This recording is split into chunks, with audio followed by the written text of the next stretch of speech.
Back again. Back again. Yeah. Greetings and salutations to all of our Fox and Pheasant members. Welcome back for our April pour. Please forgive us. Yeah. We are a tad bit behind on the release of the video. Sometimes it just gets more and more difficult for us to be able to find the time to make the little things happen, like the videos, etc. So thank you for your patience. However, I'm very glad that we get to get together and talk about something that I think is a pleasant surprise and a really fantastic bottle for us to share with you guys this month. So we've had a lot of very, very famous and well-known brands, but we haven't had a ton of things that are first times across our palates at the same time. No. And for us, it was one of those, bought a couple bottles, kind of never really had it, don't have a lot of history on it, and decided that we would give it a whirl and try it. And it was literally on the night that I opened it that I called him over. Yeah. He was like, you got to come try this. And we instantly knew this was going to be a pour in the future. We bought this a while back. Yeah. Believe it or not, we're finally at the place where for the next several months, we've got everything kind of lined up. You know, it's not just a what can you get. Yeah. We've been buying enough stuff that we've got a pretty good plan. But I've been excited to get to this because it is something that I would probably wager most of you have never tried. We had never tried it. And mainly because we're going to get into some discussion on boutique distilleries, because I feel like it fits in that genre. Absolutely. Yeah. And because of the popularity of whiskey in America, because of the now fact that you can charge $100 on a drop on something no one's ever heard of,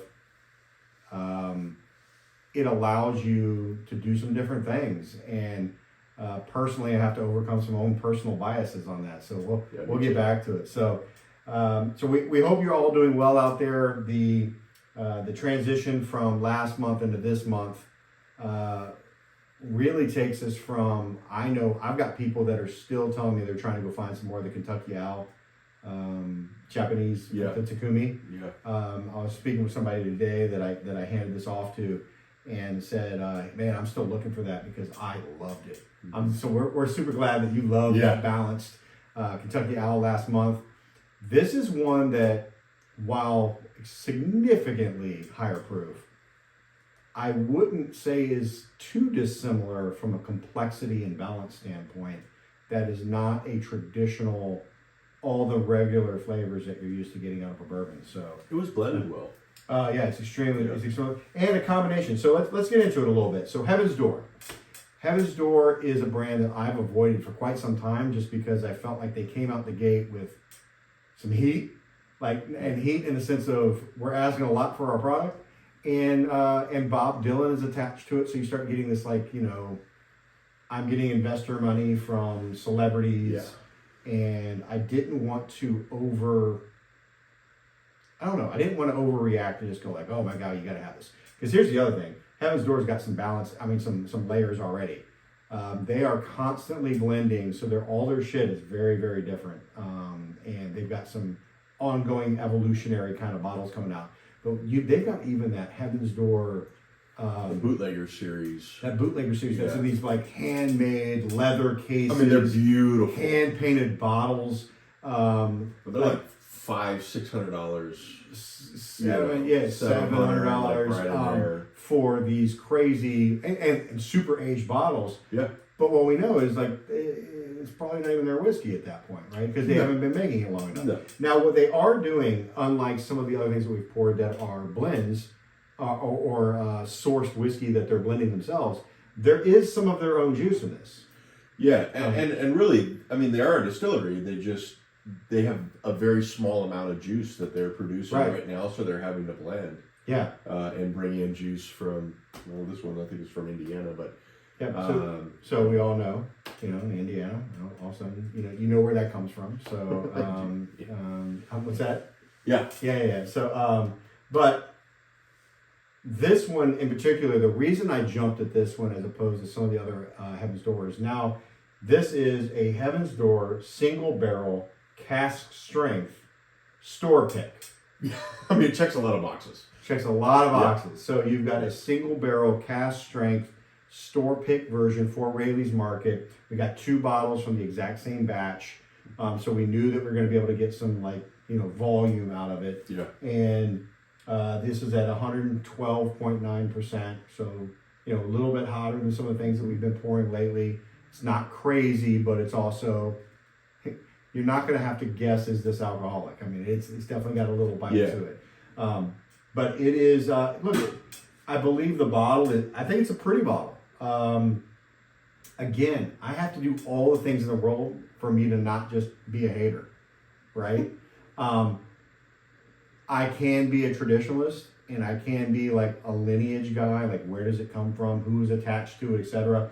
What's cool is this is a company founded by the founders of Angel's Envy. Yeah. And then an ex-exec from Diageo, a huge distributor, coming up with this brand, and actually found that Bob Dylan had trademarked the phrase bootleg whiskey. Yeah.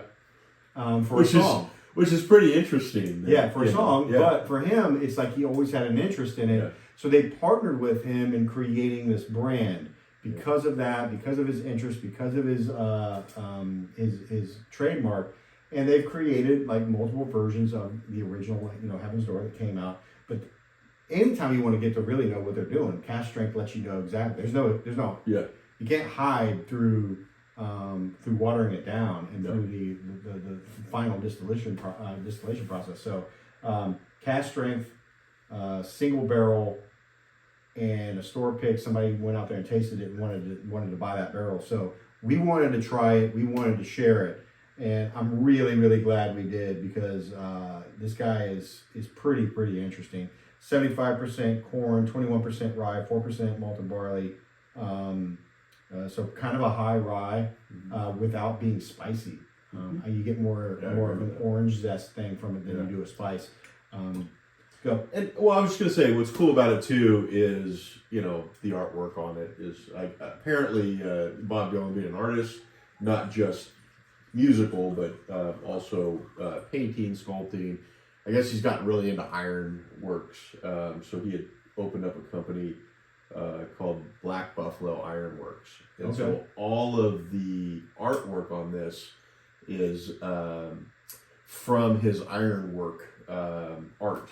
And so all of these are actually imprinted on the bottles, but these are actually real ironworks sculptures that he created. Nice. With using like antique guns, and I guess he's really into iron rods and things from old farms and estates and things of that nature. Look at you. So it was pretty interesting. I did a little bit of a deep dive on that because I was trying to figure out if he actually had drew all of this, or if he was, somebody else is doing it with his name. Yeah, but really it's him, and I think that was what drew him to this, was he had the opportunity to use the trademark that he already had, and then he got to build his art into a lot of you guys, I know you may have known me or met me. A lot of you haven't met Jason. Jason is he is your father in a much younger man's body. Yeah. But Bob Dylan fan too, actually. But loves music, loves the history of that, loves older movies and older music, etc. So it's cool. It's cool. I did not know that history. And I love that you took that deep dive and brought that, because that's kind of that's really cool about the brand and what they're doing. So, anyway, I just poured a little bit here. What's crazy to me is right off the bat, you don't get the heat. You don't get 112.9%. There's not a lot of ethanol. There's not a lot of alcohol to it. Mm-mm. Tastes pretty smooth and balanced right off the bat. You're getting a little bit of a yeasty kind of fresh baked bread. Mm-hmm. I think I put that in there. You're getting some peanut brittle, because I get that salty, salinity, sweetness. And you definitely get some of that orange peel, that orange zest. Smells great. It smells amazing. It smells great. It is amazing. And again, I think the thing that's cool is so many times we send these things that are higher proof traditional bourbons, and you're getting, hey, again, guys, it's vanilla, it's leather, it's caramel. This is none of those things. No. And that's probably the high rye with the high proof. Yeah. But but it is really well balanced and smells terrific. It really does. So I'm getting a lot of peanut brittle and a lot of the orange. But just a little bit of that yeast. Yeah, I'm getting something else too. Kind of calm it down. I can't quite figure out. It's almost like a black licorice kind of. So look, right off the bat, the sip, you get a little heat. Not in a bad way, No. but it wakes you up. Ooh, a little tingly. Yeah, a little tingly. There is some tobacco right off the bat. There's still that brown sugar, that savory sweetness, right, in the brown sugar. A little finish of leather. Dries your mouth out pretty good. Really dries it out. Obviously, a higher alcohol should a little bit. Yes. But really dries out, and you get that kind of tannin from the leather at the back end. So, but really, again, pretty balanced, pretty clean. It's just tasty. This is, again, guys, you've got 4 ounces of high proof and high test juice.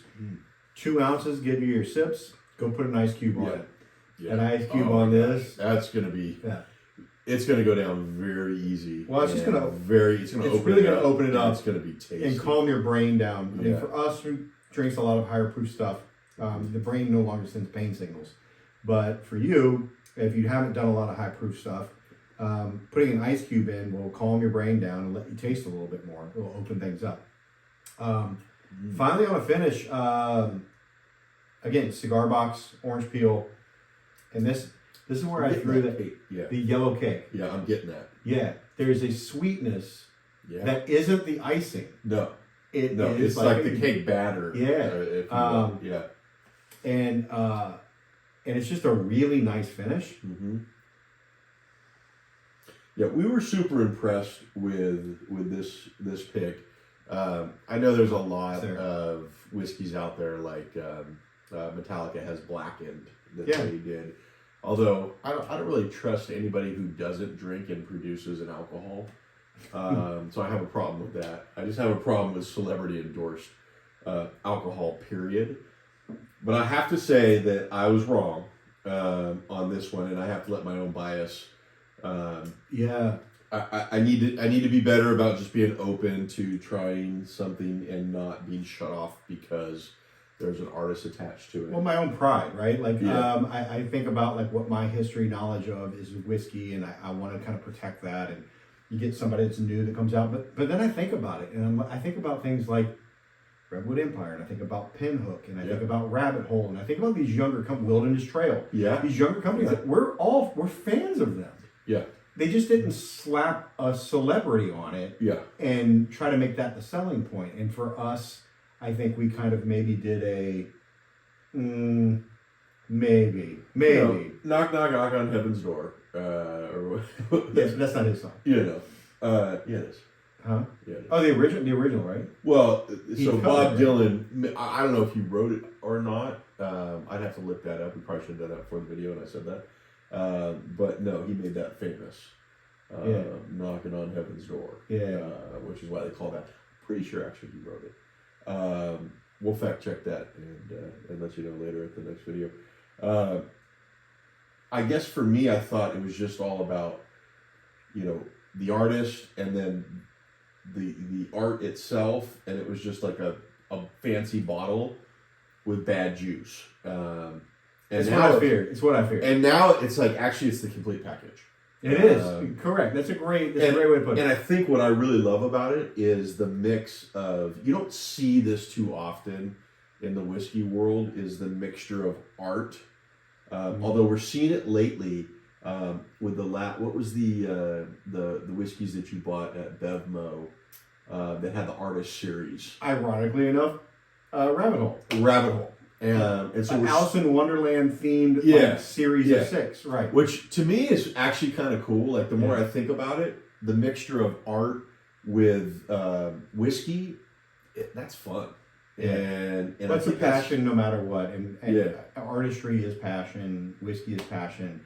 I think the thing for me more than any of it, the story's cool. I love the tie-in to the music and the art. But if it's not good, then it doesn't matter. And for me, it presents, there are tasting notes on this that we haven't really called out in very many things. You know, True. peanut brittle, yellow cake, Orange zest. well, yeah, I and mean, orange, I get orange that once in a while, orange, but not lately. but not Something at, to set it out. and also not at a cask strength, No. and not at a very drinkable level like this. So, By the way, I just took a large sip of this. That's cask strength, and it was 120, like, 100, and it was like, oh, that's good. yeah. So, look, this is something that I'm super proud to send you because I guarantee you haven't had it. Yeah. And that's the point of all of this, Yeah. is to make sure that you're trying things that you're maybe not going to go drop $110, $120 on without knowing. And now you get a chance to have like 4 ounces and enjoy it. And we haven't done all the Heaven's Door offerings. I haven't. But now this one's going to I'm make me buy intrigued- more. I'm intrigued to do it now. Yeah. And actually, when I think about some of the higher priced offerings, I think, well, maybe that bootleg series that they came out with is actually pretty dang good. Well, it's also They've got a 10-year too. That bootleg series is like a 16 or 18 year on it. Yeah. And so it's not a blend. So hey, kudos to these guys. They did a good job with it. Obviously, bringing in an iconic artist like Bob Dylan. I just got a hardcore like Twizzler red licorice note. I was getting the licorice. I had a little bit of the black licorice on the nose. On the nose. Mm-hmm. Interesting. So, anyways, delicious. This one's from Rayleigh's. So, if you were looking for this particular bottle, you're gonna have to source it through Rayleigh's here pretty quickly because I'm sure once it's gone, it's gone. It's For a sure. one-off.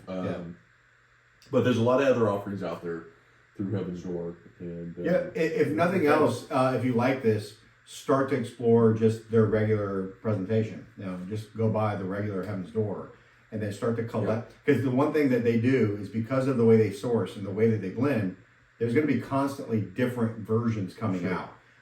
They're not to the place where they can just provide their own juice and their own whiskey yet. So you're going to be able to find some different blends, different offerings.